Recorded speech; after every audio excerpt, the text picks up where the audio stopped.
Mulai sekarang, Mas. Sekarang atau nanti? Atau nunggu jam berapa, Mas? Oh iya.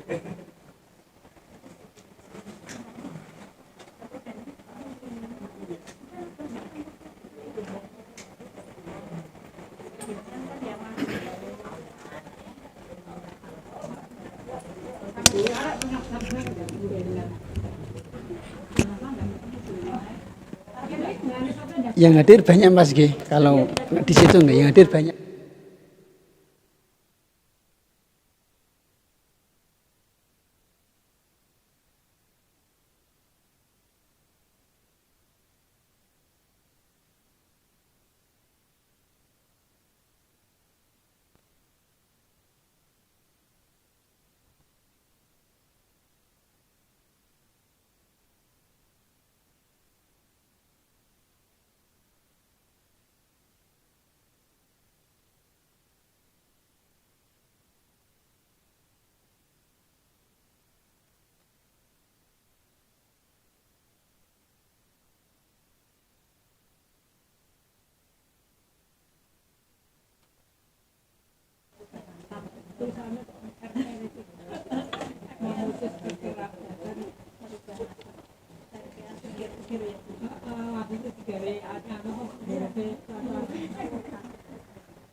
Mulai, Mas.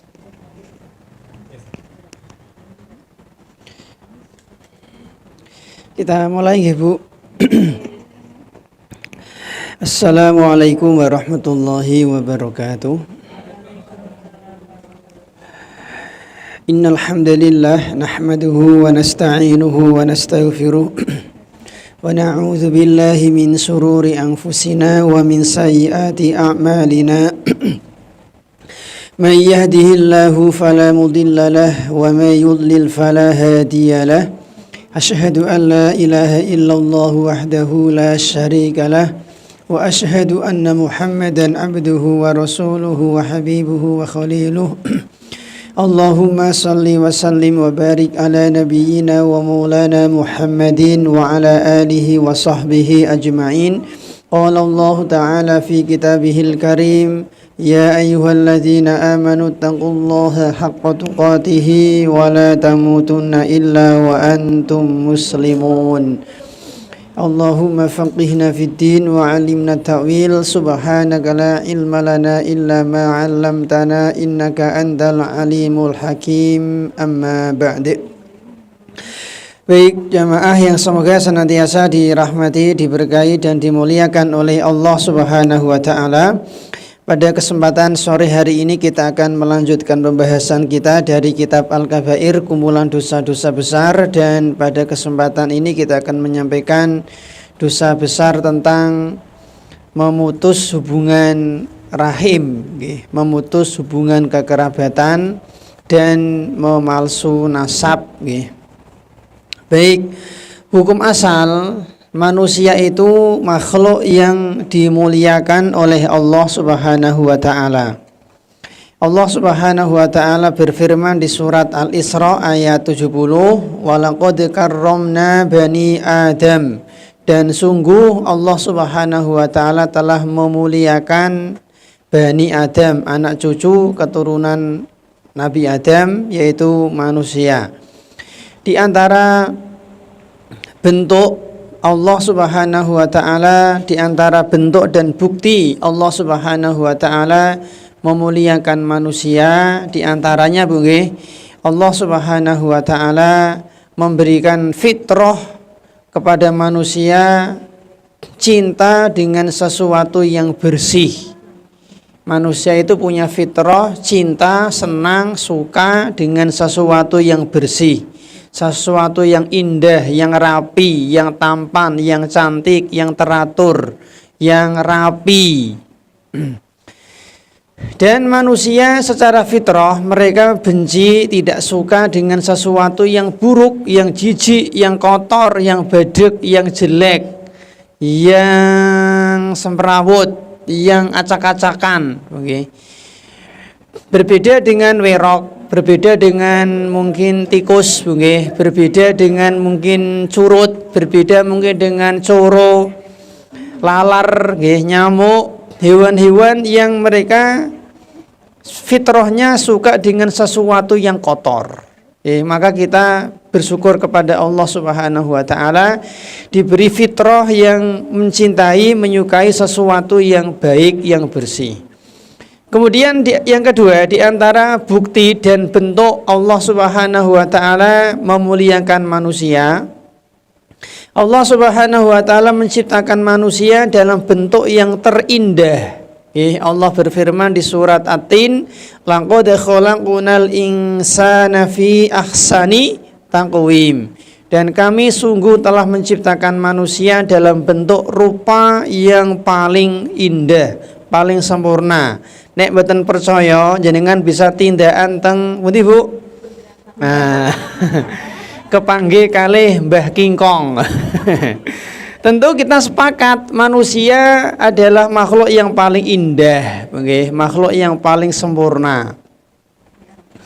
Kemudian juga yang ketiga, di antara bentuk dan bukti Allah Subhanahu wa taala memuliakan manusia, Allah Subhanahu wa taala memberikan manusia bahasa yang indah, bahasa yang teratur, Bu. Jadi bahasa itu ilham dari Allah Subhanahu wa taala. Makanya tidak ada manusia yang menemukan bahasa, Bu. Beda dengan mobil, beda dengan motor, beda dengan TV, komputer, itu kan ditemukan, Tapi kalau bahasa itu bukan ditemukan, bahasa itu diilhamkan oleh Allah Subhanahu wa taala kepada manusia. Dan manusia punya bahasa yang teratur.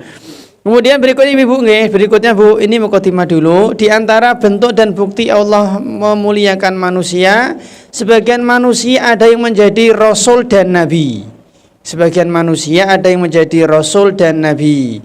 Dan tidak ada rasul dan nabi dari golongan jin. Nabi itu semuanya berasal dari manusia. Kalau rasul ada yang dari manusia dan ada yang dari malaikat. Tapi tidak ada nabi dari jin, rasul dari jin, dan seterusnya. Kemudian berikutnya di antara bentuk dan bukti Allah Subhanahu wa taala memuliakan memuliakan manusia, nggih. Allah Subhanahu wa taala memberikan manusia agama. Nggih, Allah memberikan manusia berupa agama. Dengan agama ini manusia menjadi hidupnya terarah, teratur. Tidak seperti binatang. Kemudian yang berikutnya di antara bukti dan bentuk Allah memuliakan manusia, nggih. Kok ingatnya ke wanita, nggih. Memuliakan manusia. Saya Bu, tak minum teh dulu kula. Bismillah ya Allah.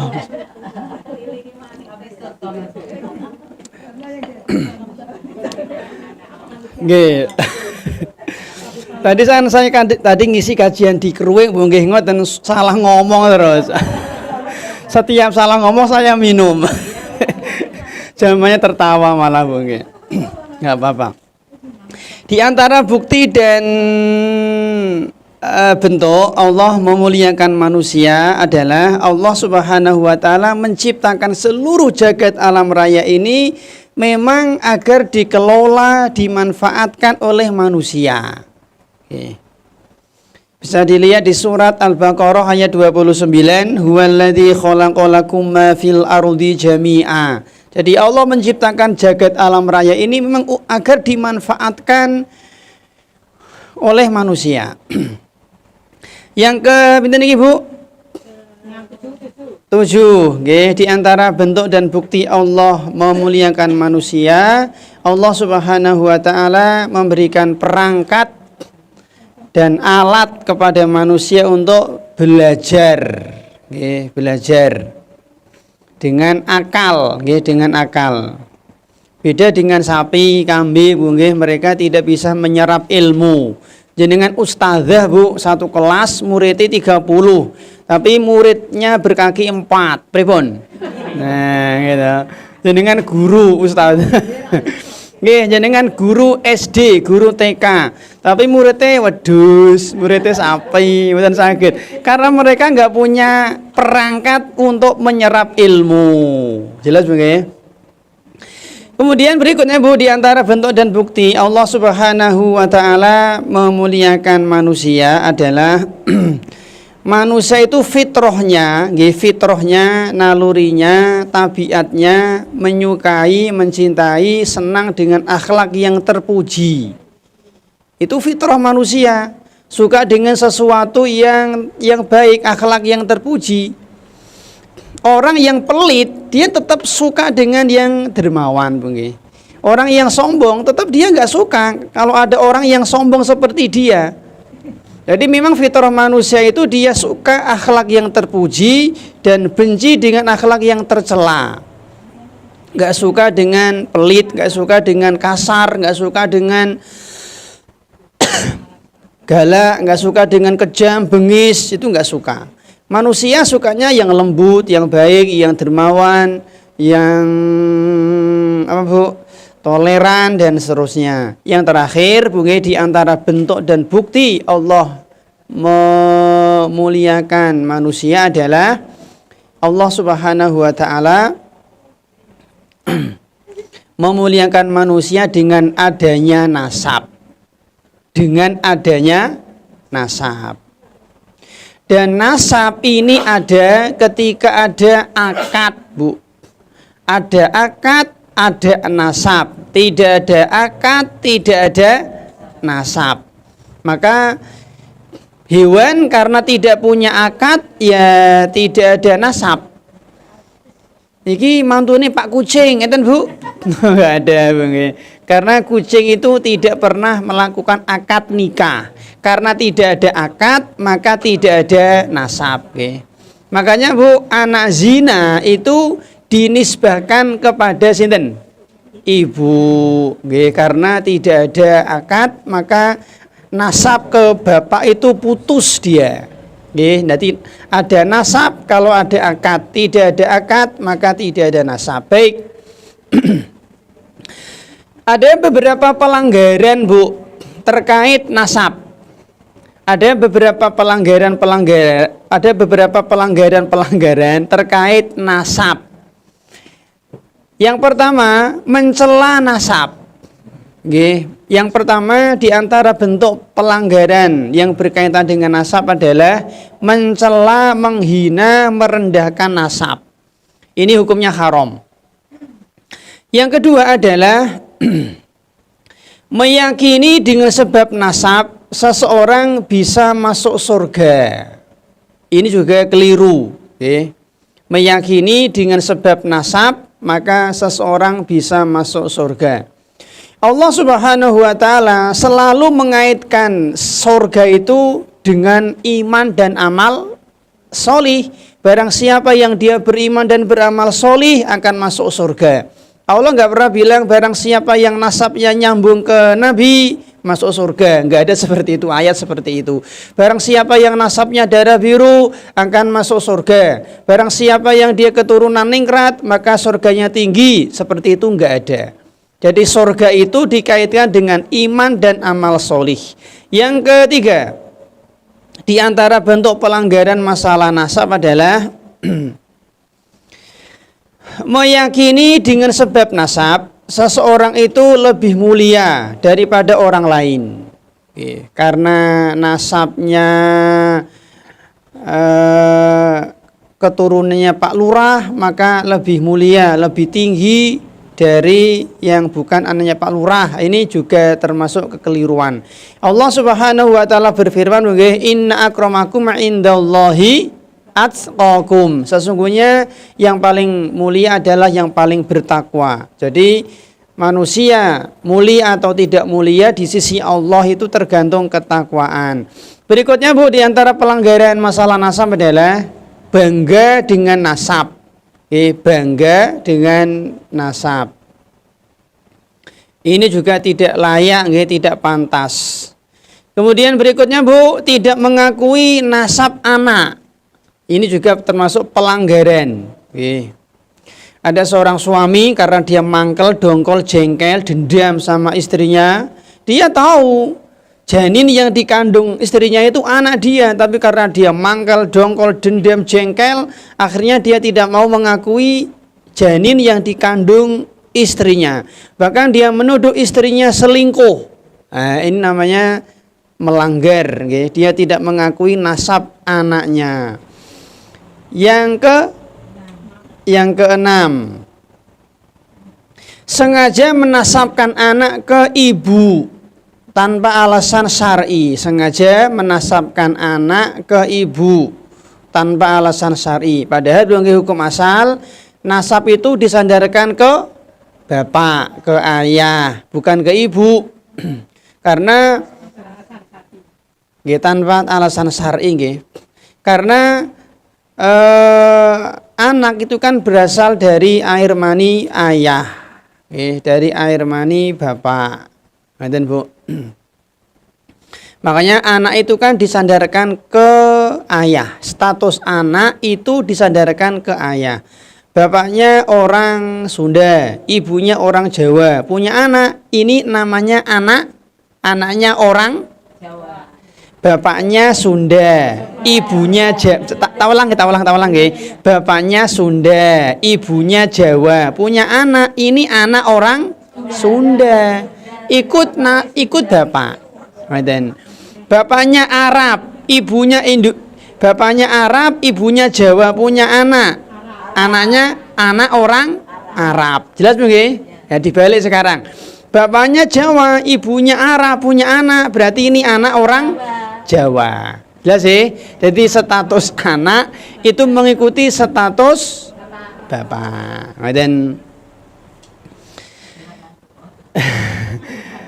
Kemudian yang ketujuh, di antara pelanggaran dalam masalah nasab adalah memutus hubungan nasab.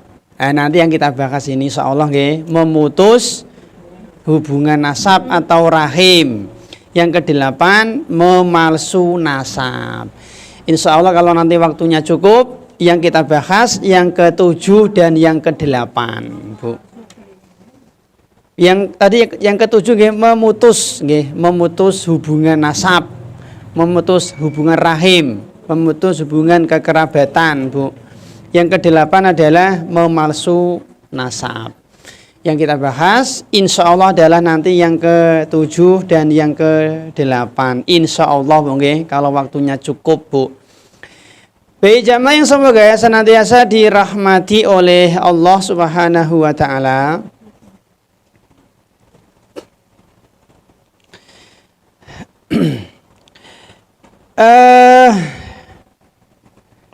Islam memotivasi kita untuk menikah. Islam itu mendorong umatnya untuk memiliki keluarga, Bu. Karena banyak amal-amal yang bisa kita lakukan tatkala kita punya keluarga. Ada beberapa amal-amal, ada beberapa amalan ibadah yang tidak bisa dilakukan kecuali kalau dia sudah menikah. Jadi contoh apa, Bu? Contoh amalan yang bisa bernilai pahala yang hanya bisa dilakukan kalau dia sudah menikah. Napa misalnya contoh? Helm? Ya, wah, pintar nggih. Hubungan suami istri. Itu ternyata kata Nabi nggih, wa fi bud'i ahadikum shadaqah. Jadi seorang laki-laki ketika dia menggauli istrinya itu ternyata dinilai sedekah, Bu. Dan ini hanya bisa dilakukan kalau sudah menikah. Kalau masih jombloan, jomblowati ya belum bisa. Ya suge. Maka Islam memotivasi umatnya untuk bukan menikah, segera menikah. Segera menikah. Segera menikah. Karena ada tadi beberapa amalan yang bisa dilakukan hanya bagi orang-orang yang sudah menikah. Contoh yang kedua, Bu, amalan yang bisa kita lakukan kalau sudah menikah. Kenapa, Bu? Memberi nafkah, memberi nafkah kepada istri dan anak. Ini bisa kita lakukan kalau sudah menikah. Kata Nabi nggih, dinarun anfaqtahu fi sabilillahi wa dinarun anfaqtahu fi raqabatin wa dinarun tasaddaqta bihi ala miskinin wa dinarun anfaqtahu ala ahlik a'dhamuha ajrun alladhi anfaqtahu ala ahlik. Hadis Muslim. 1 dinar, dinar mata uang emas nggih. 1 dinar niku 4/4 gram emas.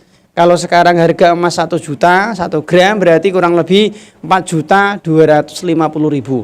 1 dinar yang kau infakkan di jalan Allah. 1 dinar yang kau infakkan untuk budak. 1 dinar yang kau infakkan untuk orang-orang miskin. 1 dinar yang kau infakkan untuk istrimu, kata Nabi, itu pahalanya lebih besar ketika 1 dinar itu kamu infakkan untuk istri dan keluargamu. Kenapa, Bu? Karena berinfak untuk orang-orang miskin itu hukumnya sunnah. Sedangkan memberi infak nafkah kepada istri dan anak hukumnya wajib. Maka ketika ada seorang laki-laki dia berinfak untuk anak yatim, fakir miskin, itu mendapatkan pahala sunnah. Tapi kalau dia berinfak untuk istri dan anaknya, dia mendapatkan pahala wajib. Dan tentunya pahala wajib lebih besar daripada pahala sunnah. Sholat sunnah qobliyah subuh itu sangat istimewa, Bu nggih, sangat istimewa. Bu, jenengan tidak sholat sunnah qobliyah maghrib, gelo mboten? Jenengan tidak sholat sunnah qobliyah maghrib, mungkin ora gelo ya, Bu nggih. Sering meninggal, sering ora sholat toh? Podo berarti. Tapi kalau kita tidak sholat sunnah qobliyah subuh, nah, kenapa kira-kira? Nah, karena jenengan tahu keutamaannya, Bu nggih. Kalau kita tidak sholat sunnah qobliyah maghrib, kita enggak begitu gelo, Bu nggih. Tapi kalau kita tidak sholat sunnah qobliyah subuh, kita gelo, getun, menyesal. Padahal kan mirip, jane nggih mirip. Sholat sunnah qobliyah subuh ya 2 rakaat, sholat sunnah qobliyah maghrib juga 2 rakaat, mirip, Bu. Tapi yang satu gelo, yang satu tidak gelo. Kenapa? Kita tahu fadilahnya. Kalau kita mengetahui keutamaan sholat sunnah qobliyah subuh seperti itu besarnya, Bu nggih, apalagi sholat subuhnya. Kira-kira sholat subuh sama sholat sunnah qabliyah subuh, Bu, gede mana, Bu, pahalanya, Bu? Sholat subuh sama sholat sunnah qabliyah subuh lebih gede mana pahalanya? Tentu sangat besar sholat subuh. Lah sih, sholat subuh. Baik, jamaah yang semoga senantiasa dirahmati oleh Allah Subhanahu wa taala. Yang ketiga, Bu, di antara amal yang bisa kita lakukan kalau kita sudah menikah, yang ketiga adalah menyusui anak. Ini juga termasuk amalan, Bu, nggih, amalan khusus. Yang keempat, Bu, merawat anak, nggih, merawat anak. Kata Nabi, "Ma min muslimin tudrikuhu ibnatani fayuhsinu suhbatuhuma illa adkhalatahul jannah." Tidaklah seorang muslim dia punya dua anak perempuan lalu dirawat, dipelihara, dibiayai, dibesarkan, dididik dengan baik, maka kecuali keduanya akan menjadi sebab masuk surga, Bu. Kemudian, Bu, memberi mahar. Ini ibadah yang bisa kita kerjakan kalau kita menikah. Dan ini termasuk ibadah berpahala. Hukumnya apa? Memberi mahar.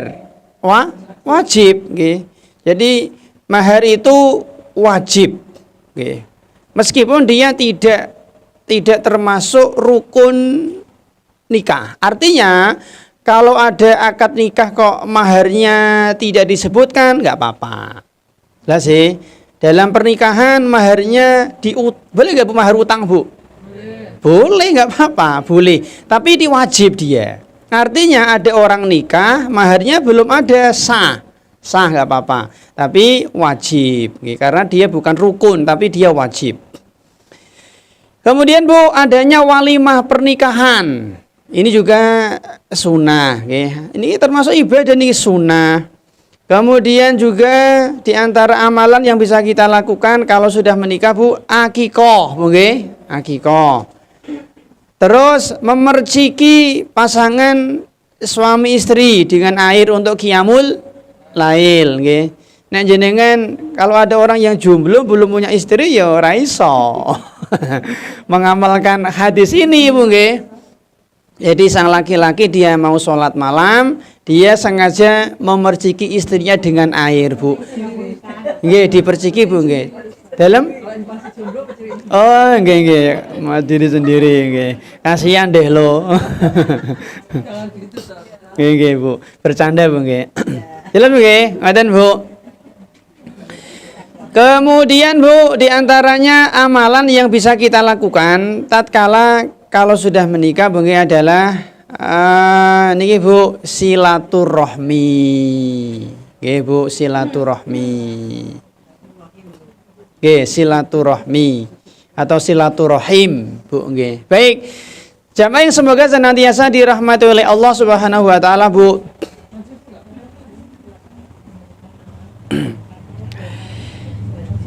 Menyambung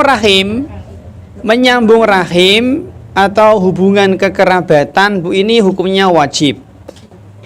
Hukumnya wajib. Oleh karena itu menyambung silaturahmi, menyambung rahim ini pahalanya sangat besar, Bu, sangat besar. Dan memutus rahim ini hukumnya haram, termasuk al-kabair, termasuk dosa besar. Rahim secara bahasa itu artinya tempat janin. Rahim secara bahasa artinya tempat janin.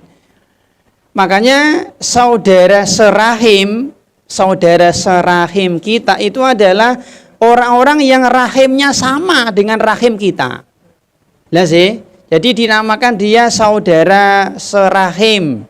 Itu maksudnya adalah orang yang rahimnya sama dengan rahim kita.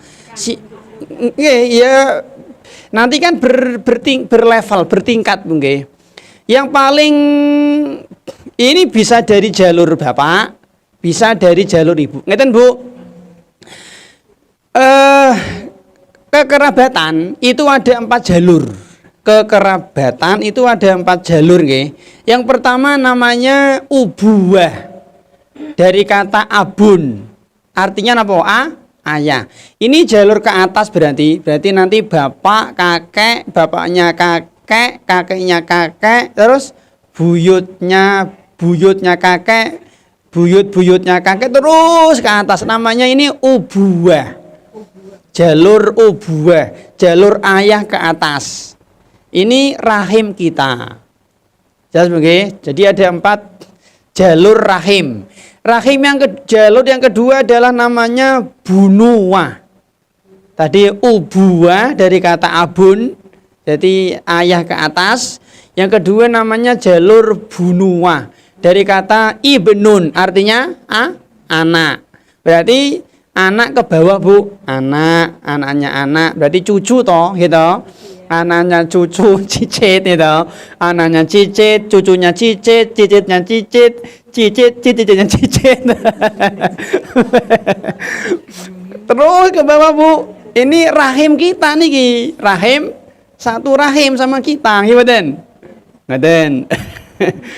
Yang ketiga adalah ukhuwah. Ukhuwah dari kata akhun, artinya saudara. Lah saudara itu ada 3. Ada saudara sekandung, berarti bapak podo, ibu podo, sekandung. Yang kedua saudara seayah, bapak podo beda ibu. Seperti misalkan Nabi Yusuf, itu beliau punya saudara 11, okay? Tapi beda ibu. Gitu. Seperti Asma sama Aisyah, sama bapak Abu Bakar, tapi beda ibu. Ngoten, Bu. Yang kemudian saudara seibu. Tadi nggih saudara sekandung, saudara seayah, saudara seibu. Artinya sama-sama ibu sama beda bapak. Pripun?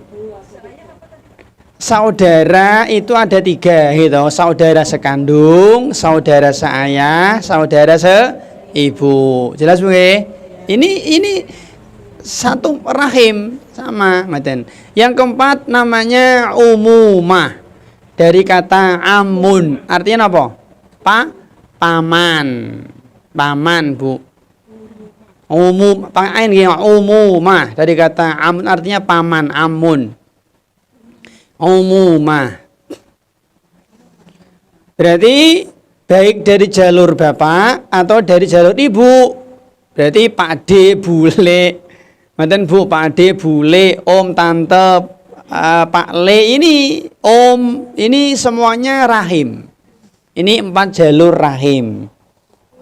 Ubuwah, bunuwah, terus ukhuwah, umumah. Ini 4 jalur rahim, Bu, yang wajib untuk kita sambung. Nah, berbuat baik kepada orang tua itu namanya birrul walidain. Sedangkan berbuat baik kepada kerabat selain orang tua itu namanya silaturahmi. Jelas, oke? Tak ulang. Berbuat baik kepada bapak ibu kita namanya berbakti, birrul walidain. Tapi kalau kita berbuat baik kepada kerabat, bukan ibu dan bukan bapak, adik, kakak, om, tante, keponakan, tadi bule, ini namanya silaturahmi. Yang ketiga, berbuat baik kepada selain kerabat namanya bukan silaturahmi. Misalnya contoh, Mas Adit berbuat baik kepada saya, bukan silaturahmi namanya, Bu. Bukan silaturahmi, karena beliau dengan saya kan nggak ada hubungan nasab toh. Jelas, nggih? Ngaten, Bu. Makanya kalau ada orang, "Yuk kita silaturahmi." Nonggone ustadz, ini jadi keliru. Kurang tepat. Karena kan ustadznya kan nggak ada hubungan nasab, nggak ada hubungan rahim. Jelas, nggih? Yuk kita silaturahmi nonggone Pak RT. Nah, yuk kita silaturahmi nonggone Pak Lurah. Jadi kurang tepat. Yang tepat itu adalah ziarah. Dan berkunjung.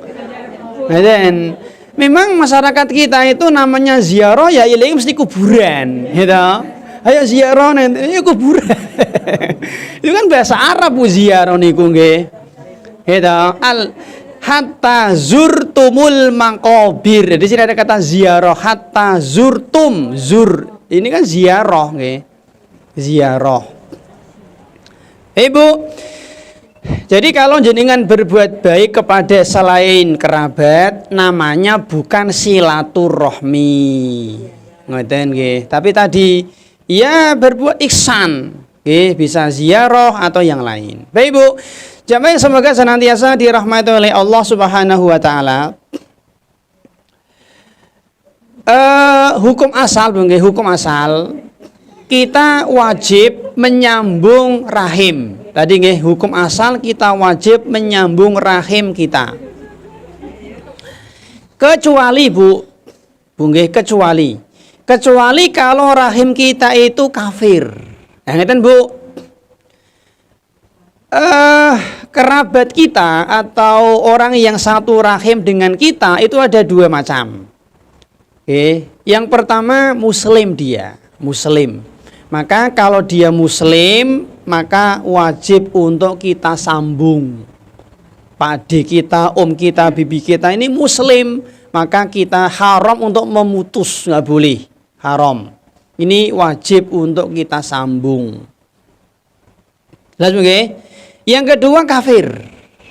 Nah, kita punya kerabat, punya saudara, punya rahim yang mereka non-Islam atau kafir, Kristen, Hindu, Kejawen, Buddha.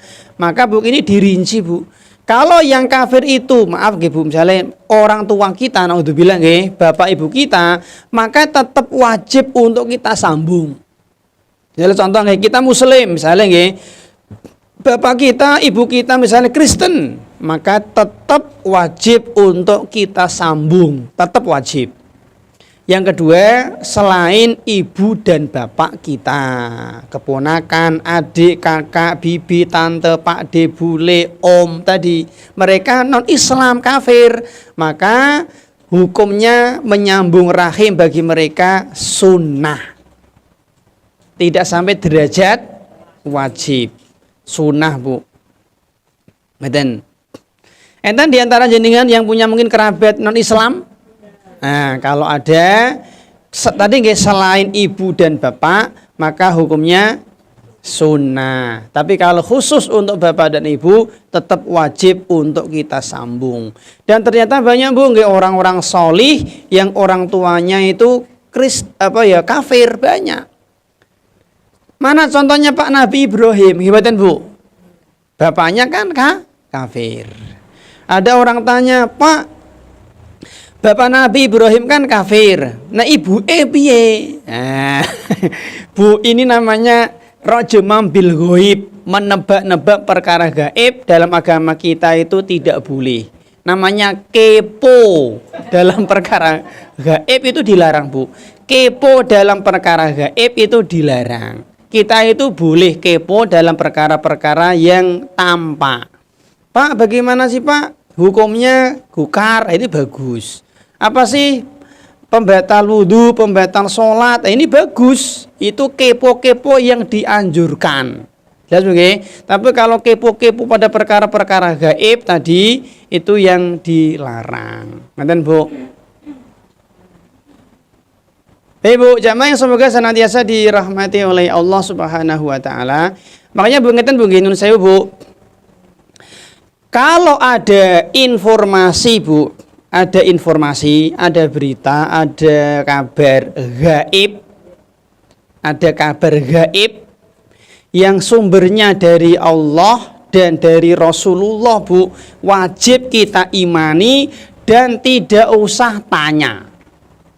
Kita ulang, kalau ada informasi, kabar, berita gaib, sumbernya dari Allah atau dari Rasulullah, maka kita wajib iman, beriman, percaya, sami'na wa ta'na, dan tidak usah tanya-tanya, enggak usah.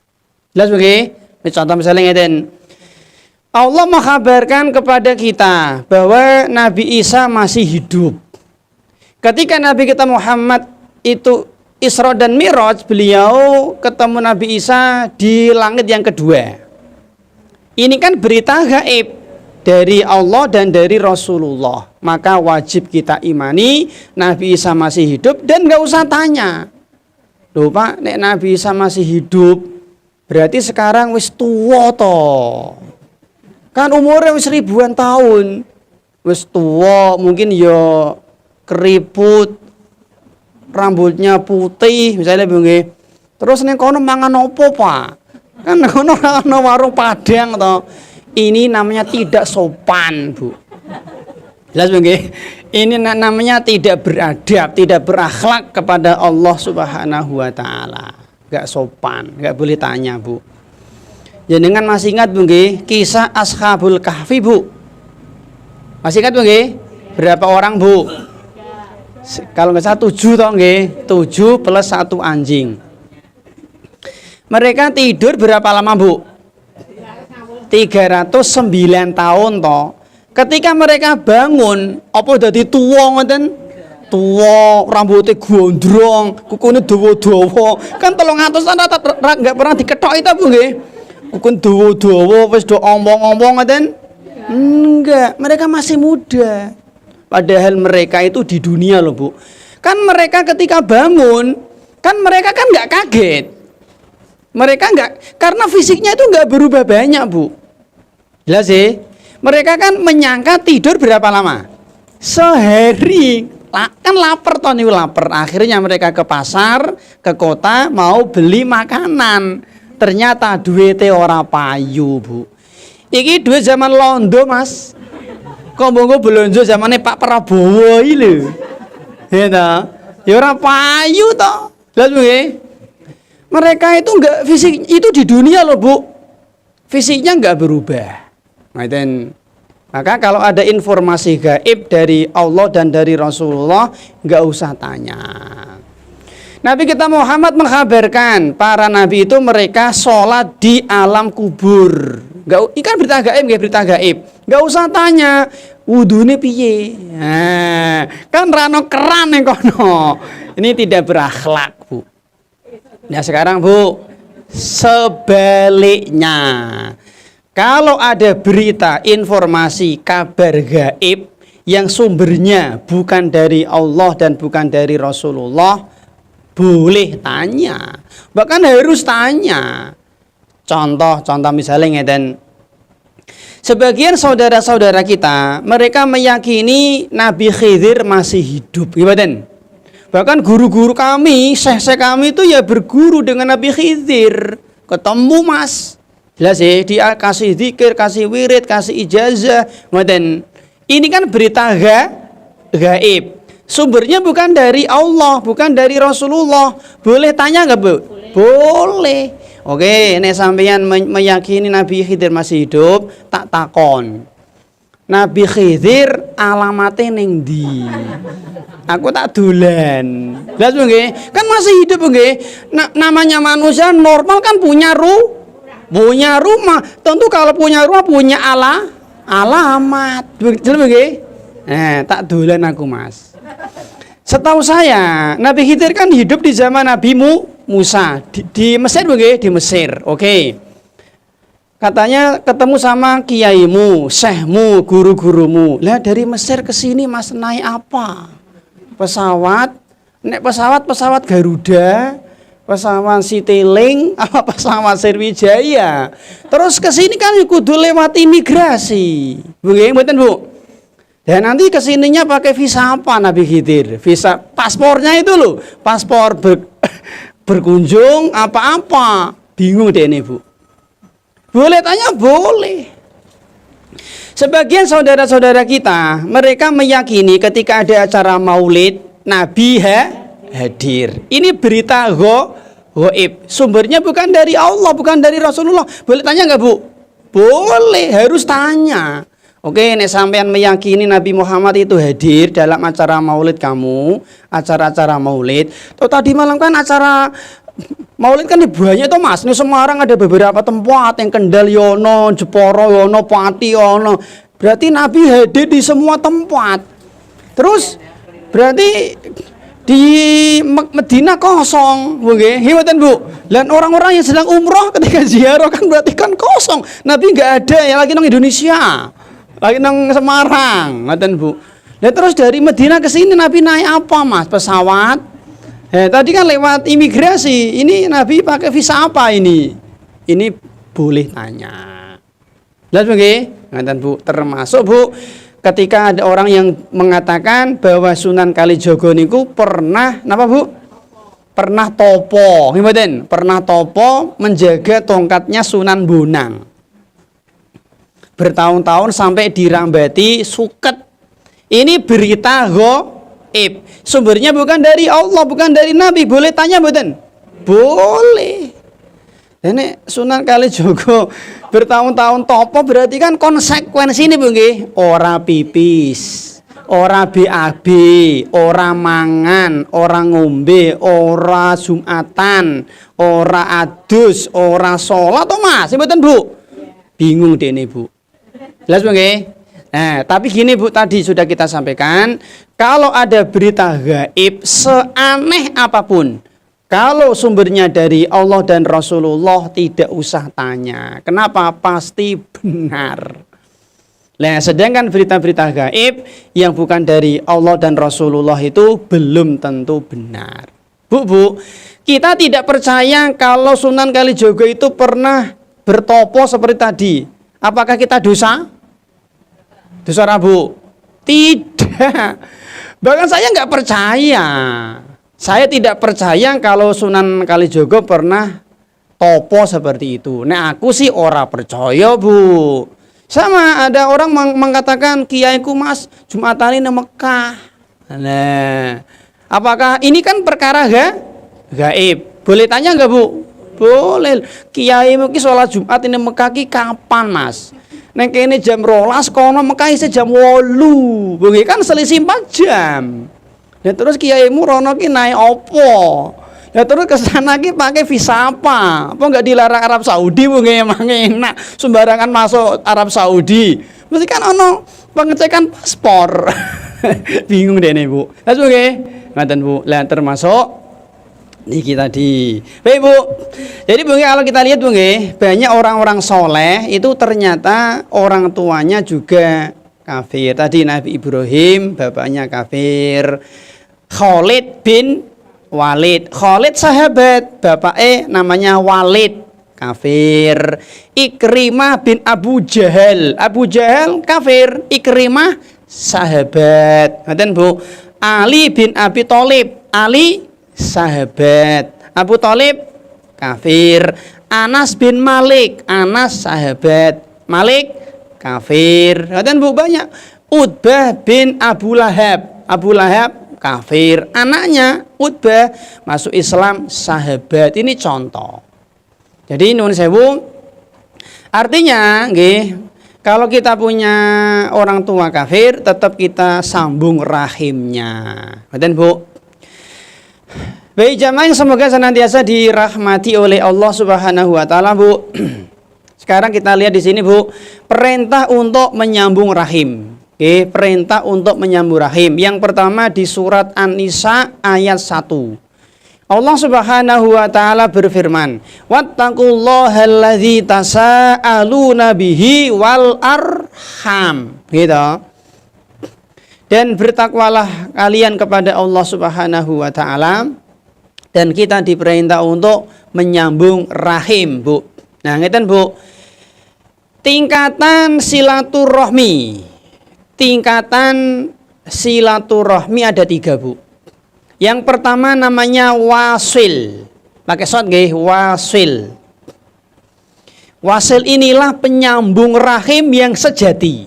Namanya wasil, penyambung rahim yang sejati. Kata Nabi, laisal wasil bil mukafi walakinnal wasil alladzi quti'at rahimahu wasolaha. Hadis Al-Bukhari. Seseorang itu Bu dikatakan penyambung rahim yang sejati adalah tatkala rahimnya putus kemudian disambung. Jadi ngeten Bu, wasil itu orang yang dia semangatnya semangat memberi kebaikan. Kan ngeten Bu, ada 4 manusia Bu nggih, ada 4 jenis manusia Bu. Ada manusia yang dia punya tipe sukanya memberi kebaikan, mengawali memberi kebaikan. Yang kedua ada manusia yang tipenya membalas kebaikan. Yang ketiga ada manusia yang tipenya itu memberi keburukan.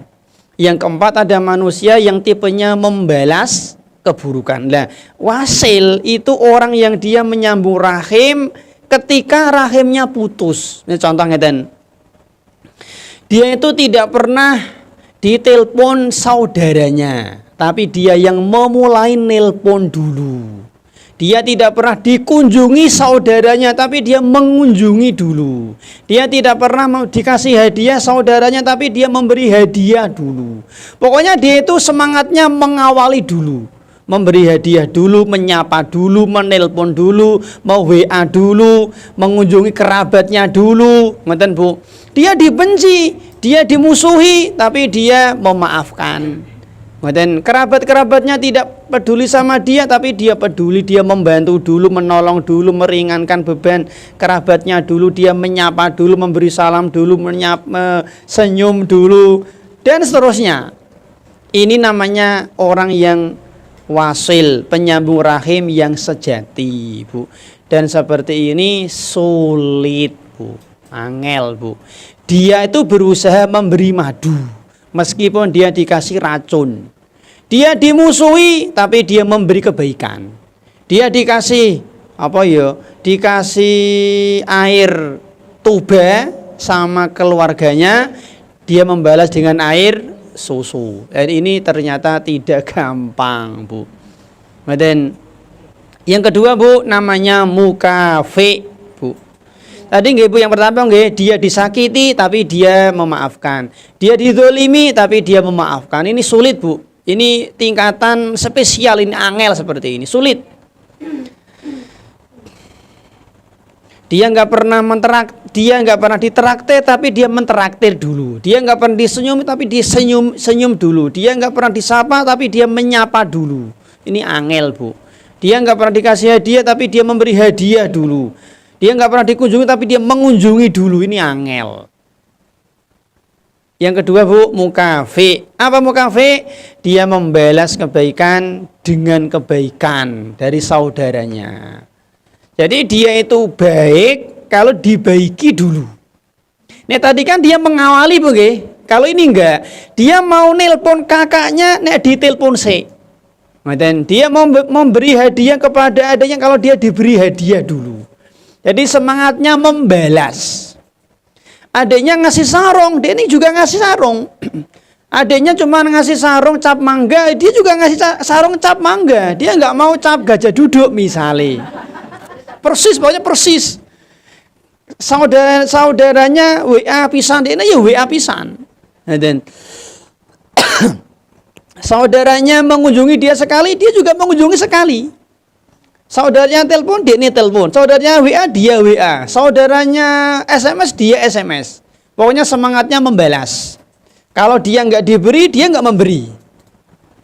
Keluarganya ngasih misalnya nasi kucing. Sama, dia juga ngasih kucing. Ngasih nasi kucing. Tak ulang. Minum dulu, salah ngomong. Pokoknya salah ngomong, minum dulu, Mas. Bismillah. Oke. Kalau nanti tanya habis selesai, Bu, nggih. Saudaranya ngasih hadiah nasi kucing. Sama, dia juga ngasih nasi kucing.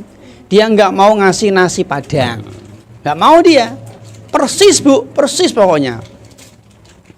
Jadi intinya itu dia mau baik kalau dia dibaiki. Dia mau senyum kalau dia disenyumi dulu.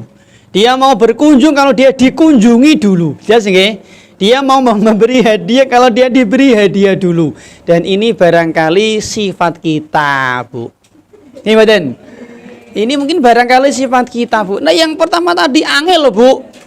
Kerabat kita mendiamkan kita, memusuhi kita, menyakiti kita, tapi kita tetap senyum, tetap mengunjungi, tetap memberi hadiah. Kita sakit, misalnya kita sakit, kita nggak pernah dikunjungi, nggak pernah dijenguk sama kerabat. Tapi ketika kerabat kita sakit, kita mengunjungi dia, ini orang gampang, Bu. Angel ngeten niki. Rata-rata kita itu yang kedua ini mukafe. Ya lumayan lah. Lumayan, Bu, nggih. Enggak apa-apa, Bu, lumayan lah ya. Yang ketiga, Bu, ini yang haram. Yang ketiga adalah kote. Apa? Pemutus. Nggih. Kalau bahasa Arab nggih qaf, alif, ta ain qati'un. Nggih. Bahasa ya piye ya? Qati' Bu. Nggih, nek ditulis ya pakai qaf, nggih pakai ta th nggih, ta qati ngoten. Orang yang sengaja memutus rahimnya, dia sengaja cari masalah ben putus hubungan. Dia mantu dulure sengaja nggak diundang. Padahal dia mampu mengundang. Misalnya niki, kakaknya, adiknya dekat tapi nggak diundang. Ketemu kakaknya, kerabatnya malah delik, malah ngilang, malah sembunyi. Sengaja nggak menyapa, sengaja nggak WA, sengaja nggak telepon, sengaja nggak mengunjungi, sengaja nggak. Ini namanya kotek Bu. Kotek namanya nggih. Sengaja. Pokoknya dia berusaha bagaimana putus. Dia tahu kakaknya, adiknya kebelangsak, miskin, banyak utang, punya masalah ini. Dia kaya, punya duit banyak, tapi dia sengaja nggak bantu, sengaja nggak. Ini namanya kotek dia. Ini hukumnya haram, termasuk dosa besar. Sengaja nggak telepon, sengaja nggak WA, sengaja nggak SMS, sengaja nggak mengunjungi, sengaja nggak ngabar kabar. Pokoknya sengaja diputus lah. Nah perlu nomor adiknya, kakaknya dihapus. Lah ini kotek Bu. Ini hukumnya haram tadi yang kita bahas, dosa besar.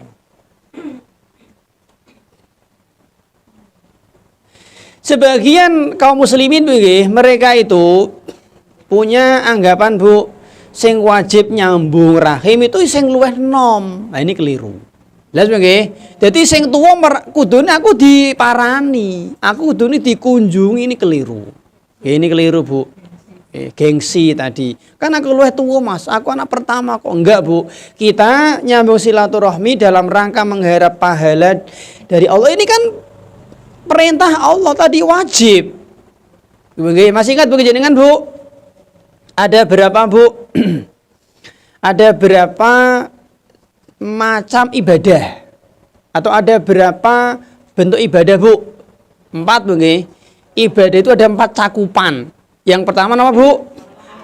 Dalam ada 4 cakupan ibadah. Yang pertama mengamalkan yang wajib.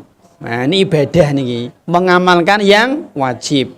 Silaturahmi hukumnya wajib, berarti ketika kita menyambung rahim berarti kita sedang beribadah Bu. Jadi ibadah itu tidak hanya sholat, puasa, enggak. Menyambung rahim juga termasuk ibadah, bahkan wajib dia. Bu, makanya begitu saya Bu, menyambung rahim itu kudune Bu, seharusnya bukan sampingan. Bukan sampingan. Wong dia wajib kok, bukan sunnah lo, wajib lo. Nek sampingan kan sunnah Bu nggih. Ini wajib. Artinya gini Bu, sebagaimana kita itu nabung untuk haji, nabung untuk umroh, bengi kan wajib nggih. Hendaknya kita juga nabung untuk menjalin silaturahmi. Ngeten agar nabung nih agar bisa ya tahun depan biar bisa ke rumah kakak, agar bisa ke rumah adik. Ini uang ini tak tabung agar bisa memberi hadiah kepada keponakan, kepada bule, kepada tante. Kudune ngono, kudune, bukan sampingan. Sebagaimana kita nabung untuk haji, nabung untuk umroh, nabung untuk korban, nabung untuk akikah, kita juga kudune yo nabung untuk nyambung rahim tadi Bu. Karena wajib, bukan sampingan, bukan nek selo, nek sempot, enggak Bu. Ngoten makanya begini saya Bu, menyambung rahim ini memang butuh pengorbanan Bu. Betul? Korban waktu, tenaga, pikiran, kadang ya perasaan bara Bu nggih ngoten. Wis dolan ado-ado nanggone kakak, nanggone adik tekan kono dicuekin, ya mungkin. Dan itu ujian dari Allah Subhanahu wa taala Bu. Kan namanya kerabat kan tidak sama Bu nggih, tidak sama. Nah, tahu nggih. Dan ini Bu nggih, menyambung rahim itu tidak harus berkunjung. Tahu lah nggih, menyambung rahim itu tidak harus berkunjung fisik, mboten. Mboten. Tadi misalnya ngeten. Kita punya kakak nih. Nah, dikunjungi misalnya cuek, Bu nggih, ra peduli, Bu nggih. kita malah loro ati misale nggih loro ati, atau mungkin kakak kita oke fair terbuka tapi bojone misale ya, namanya manusia kan kita nggak tahu macam-macam lah nggih. Tadi sudah kita sampaikan Bu, menyambung rahim itu tidak harus ketemu fisik, tidak harus berkunjung. Menyambung rahim itu bisa dengan fulus alias duit. Ngoten. Jenengan sugih beli gedu misalnya duitnya oke jenengan Bu, jenengan tahu kakak jenengan miskin, banyak utang, banyak tanggungan. Sudah, Mas, rekening Mas. Nah, rekening transfer 3 juta setiap bulan. Bagian dari nyambung rahim. Meskipun fisiknya nggak ketemu, nggak apa-apa. Kira-kira kakak jenengan senang dikasih fulus apa dikunjungi? Jenengan setiap bulan kunjung, tapi kosongan. Sama kakak, sama jenengan nggak pernah berkunjung, tapi 3 juta, 5 juta. Kira-kira senang mana Bu? Rasa tangkap Pak.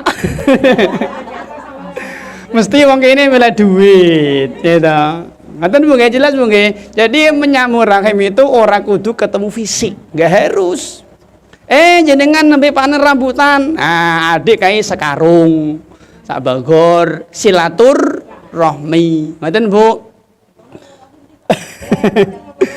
Dalam dua-duanya boleh, nggak apa-apa. Silaturahmi, dua-duanya boleh, nggak masalah Bu.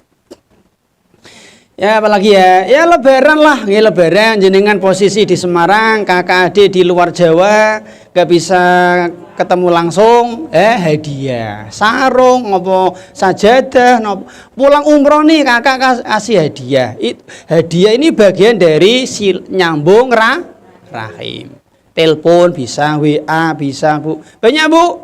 Jadi menurut saya menyambung rahim itu tidak harus ketemu fisik. Tadi bisa WA, telepon, ngasih hadiah, ya pokoknya memberi kebaikan. Nasihat bisa Bu, menghilangkan kesusahannya, termasuk mendoakannya bisa. Ibu nggih, duit ora, nasihat ora, Bu nggih. Berkunjung ya ora, hadiah ya ora, ya ndonga. Ndongake tro. Ngoten. Terutama mungkin ketika ada acara-acara tertentu yang ngasih hadiah, Bu manten, Bu sunat, ngoten Bu. Jelas Bu nggih? Bu, yang kedua Bu nggih, di antara dalil perintah untuk menyambung rahim Bu, di surat An-Nahl ayat 90. Allah Subhanahu wa taala berfirman, "Innallaha ya'muru bil adli wal ihsan wa ita'i dzil qurba." Allah Subhanahu wa taala di sini memerintah kita untuk berbuat adil, ihsan dan menunaikan hak-hak kerabat. Hak-hak keluarga. Yang paling berhak untuk kita tolong, kita baiki, kita traktir, kita kunjungi, kita telepon, kita maafkan ya sinten Bu? Siapa Bu orang-orang yang paling berhak untuk kita baiki? Ya pinter, orang-orang terdekat kita. Lah, orang terdekat itu ada 2 Bu. Tak ulang nggih, orang yang paling berhak untuk kita baiki itu orang yang paling dekat sama kita. Lah, orang dekat itu ada 2. Yang pertama dekat secara jarak.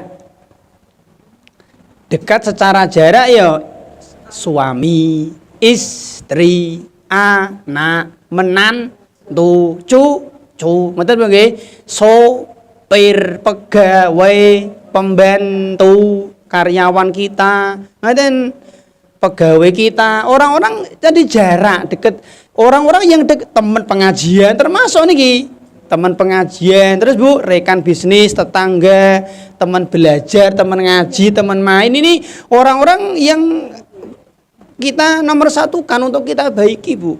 Jelas sih? Misalnya ngeten Bu, misalnya ngeten. Apa ya? Jenengan nyumbang sana sini waduh. Lah teman-teman pengajian ini orang yang miskin malah nggak dibantu, betul? Salah Bu. Jenengan punya rezeki melimpah gitu. Duitnya turah-turah misalnya Bu nggih. Ya di antara yang paling berat untuk kita bantu ya teman-teman pengajian. Loh ngertine piye pane dia miskin? Ya bisa dilihat. Sandale kayak kok fulana kok kebo sapi ya misale ngoten nggih. Ora usah tangkok tapi langsung nyoh. Niki hadiah. Ngoten Bu. Misale contoh Bu nggih. Fulana ki nek pengajian kelambine ora tau ganti misale. Ireng terus ijo terus biru terus misale Bu nggih. Misale. Jelas Bu nggih? Contoh wonten Bu, jangan tersinggung jenengan. Mboten Bu atau dilihat rumahnya, kendaraannya, anaknya kok orang embes yo, rata wadus itu. Nah, ngoten Bu. Jelas Bu nggih, ini tolong Bu.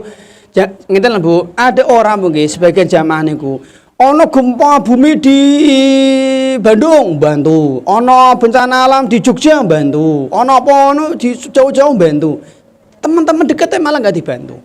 Keliru niku Bu. Teman-teman kita dulu sekitar yang dekat secara jarak. Sopir kita, pembantu kita perhatikan. Orang malah nyumbang kono pembantu ini meringis jarke. Keliru, jelas Bu nggih? Nah, ngoten Bu. Membantu yang dekat secara jarak. Yang kedua, dekat secara nasab. Nah, dekat secara nasab, Bu. Siapa? Ya tentu ibu bapak kita, anak kita, istri kita, suami kita. Ngoten Bu. Nanti ke cucu, ke menantu, ke keponakan, Pak Ade bule, om tante mbah dan seterusnya. Secara nasab ini kita utamakan juga. Ya, kita utamakan juga, Bu. Si A Bu nggih, si A Bu. Si A ini misalnya Bu nggih, dia istrinya 1, anaknya 3. Penghasilan dia misalnya nggih, penghasilan dia sebulan 2 juta misalkan. Di bawah UMR Bu nggih. Ngoten. Anak 3, SMA, SMP, SD. Ngoten. Berarti kan dia menanggung berapa orang Bu? Pinten? Istri 1, anak 3. Berarti menanggung berapa? Menanggung 5 toh. Sinten? Diri sendiri dihitung. Maksud ini ramangan. 5 orang, 5 nyawa. Ngoten. Penghasilan dia cuma 2 juta, padahal pengeluarannya 4 juta. Ini termasuk miskin, Bu. Bukan fakir nggih, miskin. Ini miskin bukan fakir nggih. Penghasilan dia juta, misalnya nggih kebutuhan dia misalnya 3 juta lah. Ngoten. Akhirnya si A ini dia itu nggak pernah sedekah sunnah. Ono pengajian kotak amal lewat, dia ini misalnya nggak nyumbang. Masjid direnovasi nggak nyumbang. Ono pengemis minta-minta nggak dikasih misalnya. Tanggane mantu nyunat ke apa wali apa dia nggak pernah ngangklopi misalkan. Apalagi Bu, misalnya nggih, apalagi ya Bu. Ada orang miskin minta-minta nggak dikasih, ada pengemis nggak dikasih, anak yatim nggak dikasih misalnya. Teman-temannya pengajian nyumbang orang sakit, bantu-bantu dia nggak nyumbang. Misalnya ngeten. Pokoknya dia nggak pernah sedekah sunnah. Karena kenapa? Nek dene sedekah sunnah nanti mesti nafkah tambah kurang. Jelas Bu? Pertanyaan saya Bu, orang seperti ini bener apa salah? Dalam? Jadi misalnya ngeten nggih, mungkin berpengajian nanti misalnya nggih jenguk ibu fulana yang sedang sakit ning rumah sakit Romani misalnya, kabeh ngangklopi dene ora. Karena ngangkop mesti nganti tambah kurang ini. Tambah kurang misalnya nggih. Jadi ono apa dene enggak pernah ngasih misalnya Bu. Jadi dia fokus untuk nafkah keluarga. Orang seperti ini bener apa salah? Bener dan tepat. Bener dia Bu. Justru kalau dia malah nyumbang masjid, nyumbang anak yatim, fakir miskin, anaknya malah tambah meringis. Nah, keliru dia. Kenapa? Karena hukumnya wajib memberi nafkah kan wajib. Nyumbang anak yatim Sunnah. Nyumbang masjid? Sunnah. Memberi fakir miskin? Sunnah. Orang seperti ini bagus malah. Jelas Bu nggih? Ngaten Bu. Tadi kurang Bu.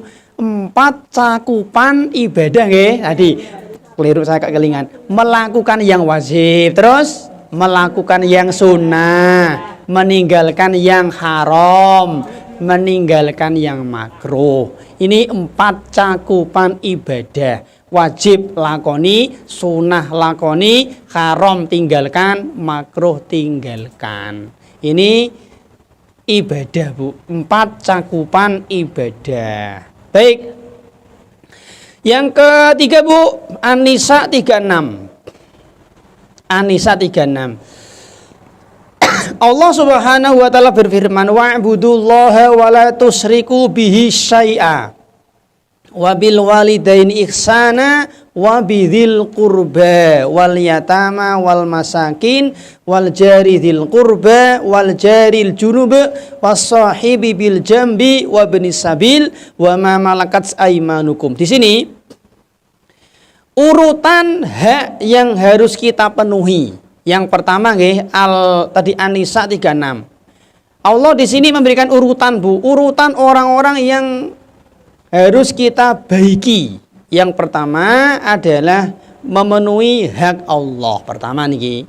Yang kedua adalah hak orang tua, bapak ibu, pak emae. Yang ketiga hak kerabat. Nah Bu, ternyata kerabat itu nomor 3 Bu. Yang ketiga. Yang keempat baru hak anak yatim. Belakang anak yatim. Yang kelima hak orang miskin nomor 5. Yang keenam hak tetangga dekat. Yang ketujuh hak tetangga jauh. Yang kedelapan hak teman sahabat.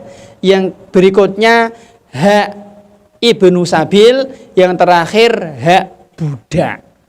Jadi hak kerabat itu nomor 3. Setelah hak Allah, hak orang tua, baru hak kerabat. Orang miskin, anak yatim, tetangga itu nomor belakang Bu. Kerabat Bu. Maka mungkin saya Bu jenengan kudune lebih semangat untuk memberi kebaikan kepada kerabat. Kalau jenengan memberi kebaikan kepada kerabat, pahalanya 2. Pahala sedekah dan pahala nyambung silaturahmi. Tapi nek jenengan memberi kebaikan kepada ya bukan kerabat, pahalanya 1. Misalnya ngeten, Mas Adit ngasih hadiah kepada saya, pahala 1. Nah, tapi nek Mas Adit ngasih hadiah kepada Pak Le, Bule, pahala 2. Maka Mas Adit semangatnya ngasih hadiah kepada Pak Le-nya. Tapi nyatanya yang ngasih hadiah terus, bukan ngasih hadiah snack. Jelas Bu nggih? Ngoten Bu. Ini tak ulang-ulang Bu. Jenengan kudune lebih semangat memperhatikan kerabat. Pak De, Bude, Om Tante, Bule, keponakan, Mbah Kakung, Mbah Putri dan seterusnya itu perhatikan. Ngoten Bu. Kemudian yang keempat. Oke, yang keempat Bu, Ar-Rum 38. Ar-Rum 38. Fa'ati dzal qurba haqqahu wal miskin wa ibnis sabil. Kata Allah, berikanlah haknya kerabat. Pertama malah kerabat di sini. Berikanlah hak kerabat. Yang kedua miskin, orang miskin. Yang ketiga ibnu sabil.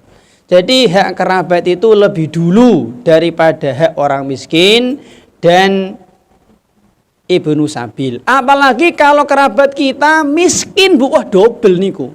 Kita segerakan.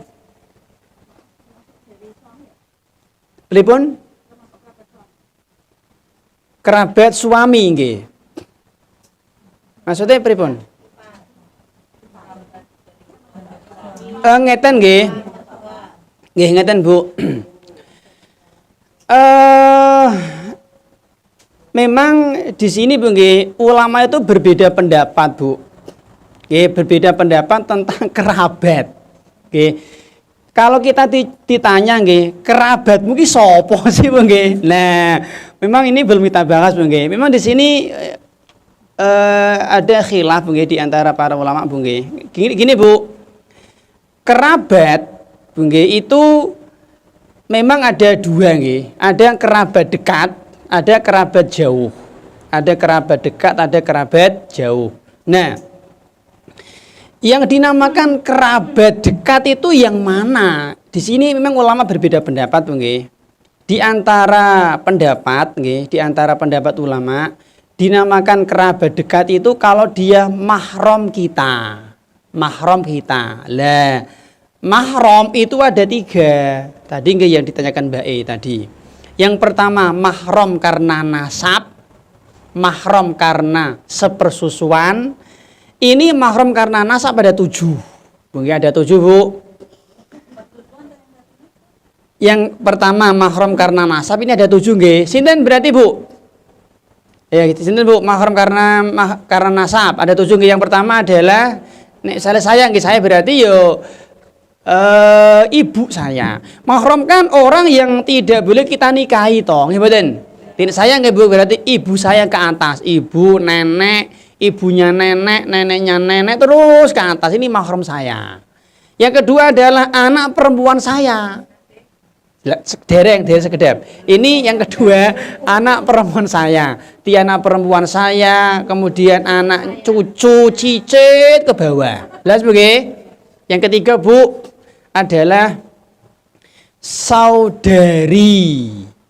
Nggih. Saudari ini ada 3 tadi, saudari sekandung, saudari seayah, saudari seibu.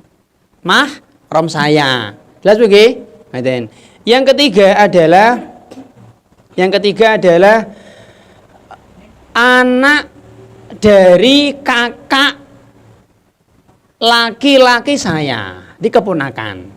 Contoh nggih, saya punya kakak laki-laki. Kakak laki-lakiku punya anak perempuan, gitu. Berarti kan saya nggih. Lah ini mahram saya. Yang keempat adalah anak perempuan dari kakak atau adik perempuan saya. Saya punya kakak atau adik perempuan, punya anak dia. Keponakan nggih, sama keponakan. Cuman dari jalur perempuan nggih. Nah, ini juga mahram. Yang kelima adalah Bu, bibi dari jalur bapak. Saya punya bapak toh, bapak saya punya adik perempuan, kakak perempuan kan bule, bude, bibi, tante, nah ini mahram. Yang terakhir yang ketujuh adalah bibi dari jalur ibu. Nah, ini mahram karena nasab. Yang kedua mahram karena sepersusuan. Nah, sama. Jumlahnya 7, mirip dengan mahram nasab tadi, mirip persis. Mirip. Lah nanti ada sebab-sebab sepersusuan.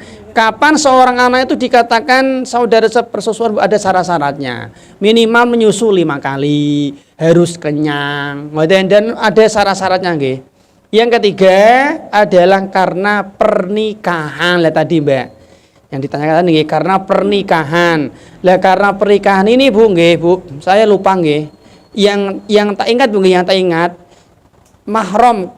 Jadi mahram karena nikah yang pertama adalah mertua.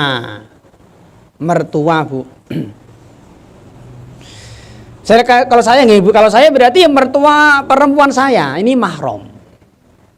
Dan ke atas ibu mertua saya, nenek, ibunya nenek, terus ke atas.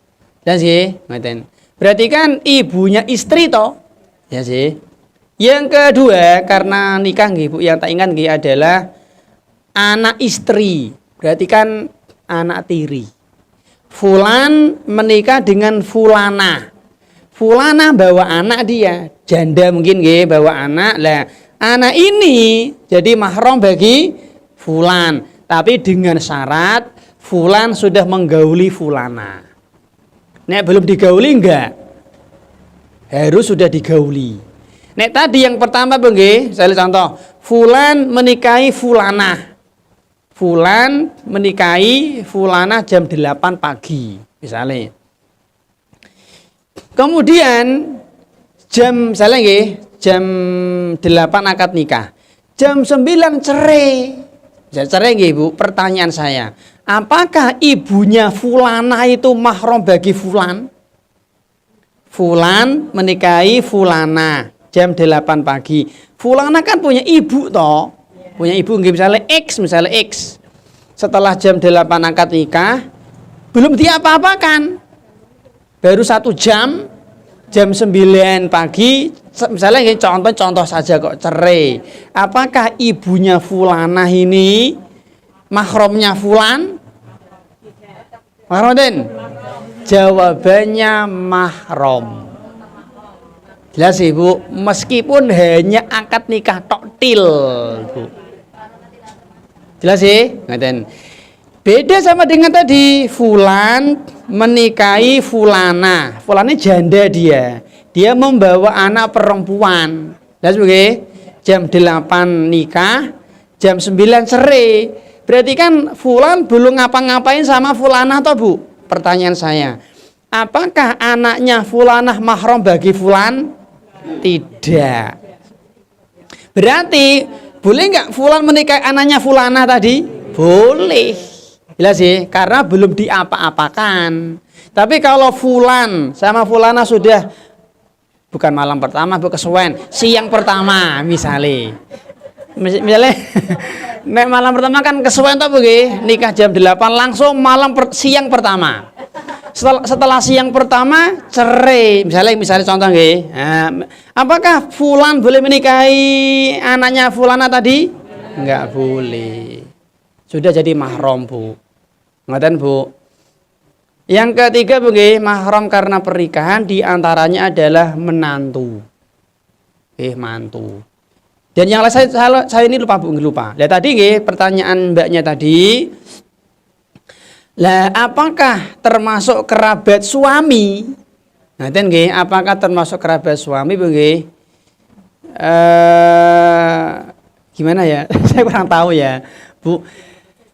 Nggih, saya kurang tahu nggih nek kalau kerabat suami nggih. Jadi yang kita sambung itu adalah yang tadi yang rahim, yang rahim nggih. Berarti dari arah kita berarti, Bu. Nggih, bukan dari arah suami. Nggih, dari arah kita, nggih, dari arah kita, dari pihak bapak dan pihak ibu. Ini yang kita wajib sambung. Adapun keluarga suami, insya Allah nggih tidak wajib untuk kita sambung tadi, kecuali kalau dia mahram tadi. Jadi berarti kan ibu mertua tadi nggih, kemudian tadi anak tiri ini kita sambung kan mahram toh gitu. Tapi kalau ipar atau mungkin buliknya ini insya Allah tidak, karena bukan mahram kita. Bukan satu rahim, Bu nggih. Baik, Bu. Kemudian berikutnya, Bu, ini Mas. Dalam sebuah hadis ini, Bu. Hadis kata Nabi, "Man ahabba ayyub satalahu fi rizqihi wa yunsa'alahu fi atharihi falyasil rahimah." Barang siapa yang, ini hadis yang kita kenal nggih, barang siapa yang dia ingin rizkinya dilapangkan, dijembarke oleh Allah Subhanahu wa taala dan dipanjangkan umurnya, maka dia hendaknya falyasil rahimahu, dia menyambung rahimnya, Bu. Bu, kita boleh mengatakan, Bu, gara-gara si fulan rajin, semangat, giat nyambung rahim, umurnya jadi panjang. Boleh, nggak apa-apa. Ada dalil. Jelas sih. Tapi ngeten nggak boleh. Ucapan yang tidak boleh. Gara-gara fulan ini rajin olahraga, umurnya panjang, itu nggak boleh. Jelas sih, nggak boleh seperti itu. Gara-gara fulan ini punya dokter spesialis, dokter pribadi, umurnya panjang, ini nggak boleh. Jelas nggih?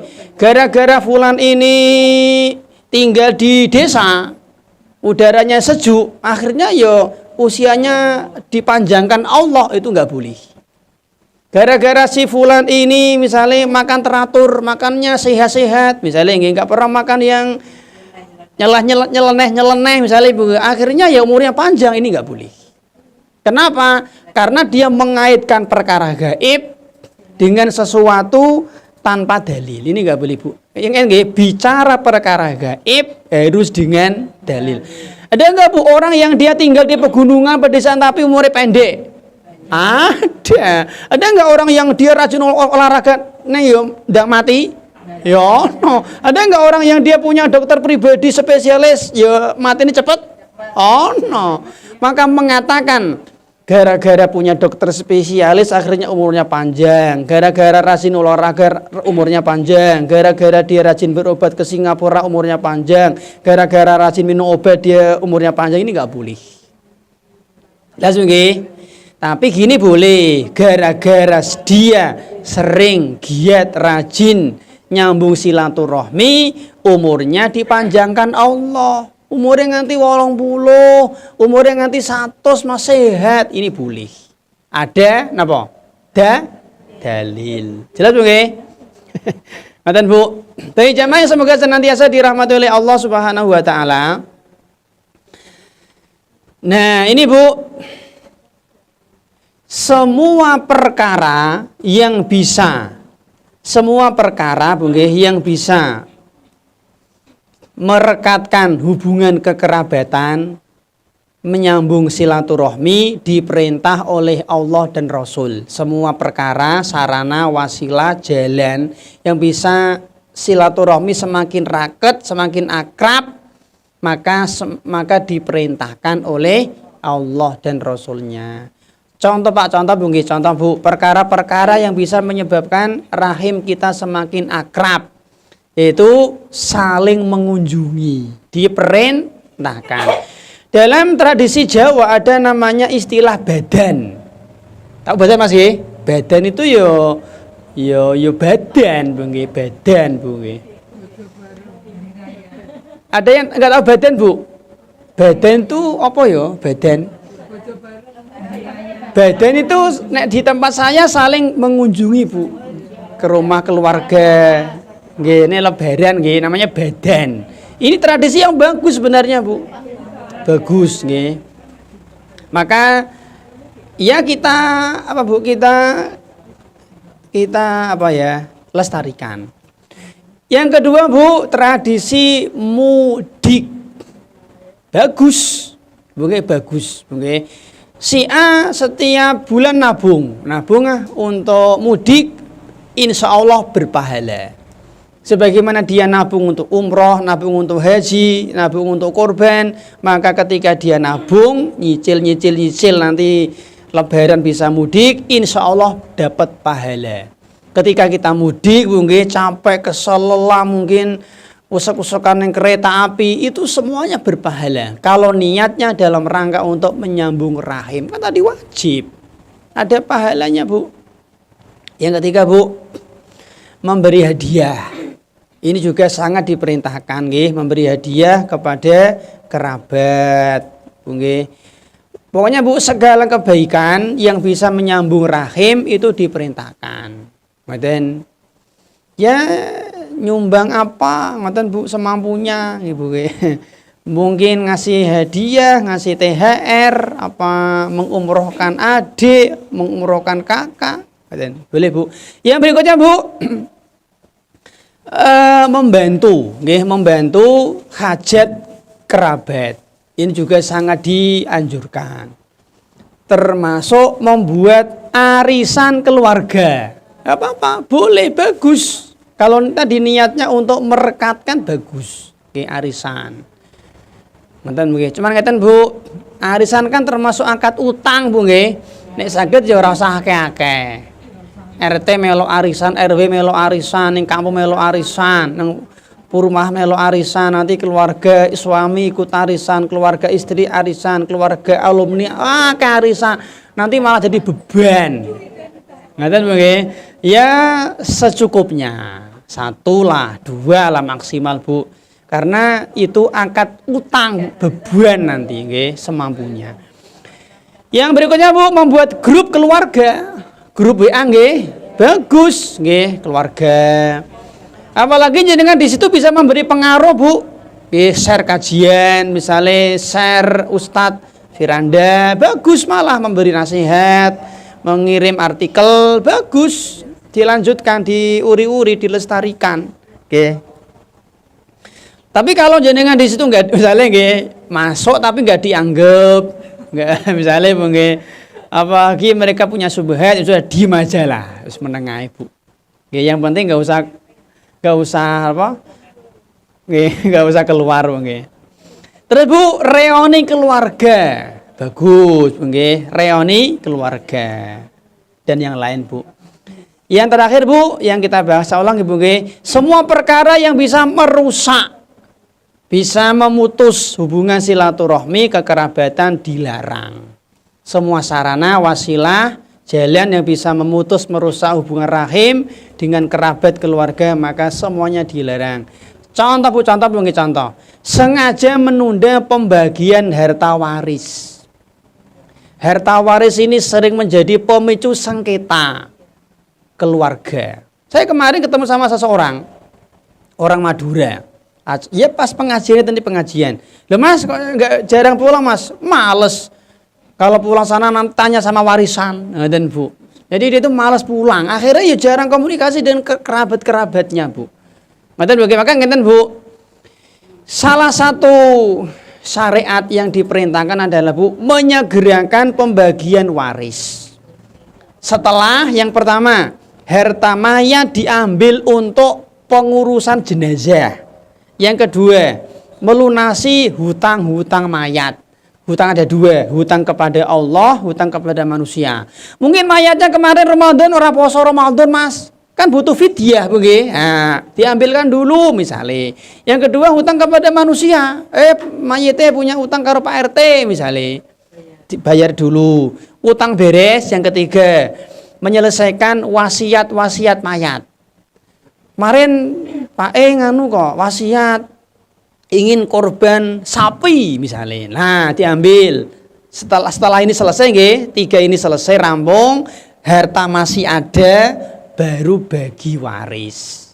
Ngoten Bu. Dan Bu nggih, bedakan antara membagi waris dengan serah terima harta waris Bu. Nek serah terima harta waris ditunda nggak apa-apa. Serah terima harta waris ditunda nggak apa-apa. Tapi pembagiannya segera Bu. Misalnya ngeten contoh nggih, ini rumah nih, ini tanah nih milik Bapak misalnya nggih. Anak pertama berapa, anak kedua berapa, ketiga berapa, keempat berapa. Oh, sampean jatahnya sekian Mas. Sampean sekian. Sudah tahu porsinya. Oh, aku berarti di situ punya saham, punya hak sekian. Ini namanya bagi waris segera. Tapi kalau untuk pembagiannya atau serah terimanya ditunda nggak apa-apa. Dan ini sering terjadi ribut gara-gara masalah waris. Apalagi nanti ganti generasi. Wis ganti putu loh. Nah, wis ganti cicit loh Bu. Semakin angel, semakin rumit Bu. Dan Bu, misalnya ngaten, si fulan tadi pagi meninggal. Pemakaman rampung. Wasiat mayat rampung misalnya nggih, utang rampung beres semua, masih ada harta waris. Sorenya bagi waris. Boleh mboten? Boleh, bagus malah Bu. Enggak apa-apa. Jenengan minta harta waris, hak kita apakah tercela? Mboten. Tercela kan kalau kita mengemis, bukan hak kita, kan itu ada hak kita. Enggak tercela Bu. Segera. Siap Bu? Dan terutama keluarga yang ditempati. Misalnya contoh nggih, kakak kita, adik kita mungkin nempati rumah bapak kita. Dia ini kudu yang memulai. Kapan kita bagi-bagi waris, Bu. Dan itu kan otomatis Bu nggih. Ngeten lho Bu, waris itu kan akad ijbari namanya. Akad otomatis. Si A wafat itu otomatis hartanya pindah kepada ahli waris. Itu otomatis Bu. Mau ngomong, orang ngomong, mau apa, otomatis dapat. Nah, then, itu otomatis kok Bu. Mati mesti bagi waris. Nek meninggalkan harta. Ini ora ya ora ta Bu. Lalu nggih, ngaten Bu. Yang kedua Bu, di antara bentuk yang bisa membuat sengketa begini adalah Bu, orang tua mengambil harta anak kemudian diberikan kepada anak yang lain. Ini juga ada sengketa. Nah, orang tua boleh mengambil harta anak tanpa izin boleh, tapi dengan syarat.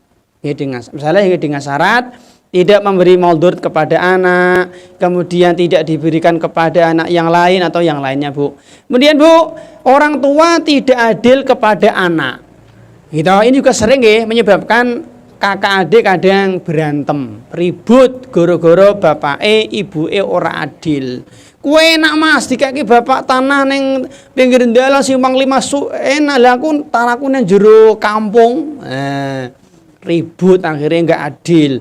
Kaku enak kowe wingi nikah di kowe omah, lah aku nikah ra ditukoke omah, geger, Bu. Gara-gara orang tua.